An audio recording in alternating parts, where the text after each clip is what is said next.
دو سگی بہنوں نے اپنی اولاد کے رشتے آپس میں طے کیے۔ لڑکی کی نظر کمزور تھی جس وجہ سے وہ چشمہ لگاتی تھی۔ کچھ عرصے بعد دونوں بہنوں کے درمیان اختلافات نے سر اٹھایا۔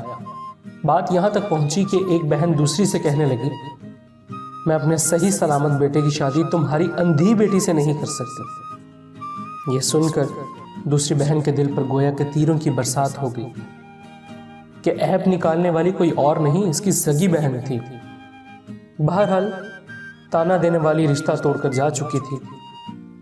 اب یہی بہن جو رشتہ توڑ کر گھر پہنچی تو اسے خیال آیا کہ لوہے کے پائپ نیچے صحن میں رکھے ہوئے ہیں، انہیں چھت پر منتقل کر دیتی ہوں۔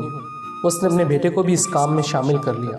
خدا کی کرنی ایسی ہوئی کہ اچانک لوہے کا پائپ اس کے ہاتھ سے چھوٹا اور سیدھا بیٹے کی آنکھ پر جا لگا اور اس کی آنکھ پپوٹے سمیت باہر نکل آئی۔ اس کے دل پر قیامت گزر گئی اور اس کے ذہن میں اپنی سگی بہن کو کہے گئے جو الفاظ سے وہ گونجنے لگے کہ میں اپنے صحیح سلامت بیٹے کی شادی تمہاری اندھی بیٹی سے نہیں کر سکتے۔ وہ لوگ جو دوسروں کے عیبوں کا مذاق اڑاتے ہیں، دوسروں کی کمزوری پر ہنستے ہیں، وہ غور کریں آج آپ کسی کا مذاق اڑا رہے ہیں، کہیں کل آپ کسی کا مذاق نہ بن جائیں، کیونکہ جیسی کرنی ویسی بھرنی۔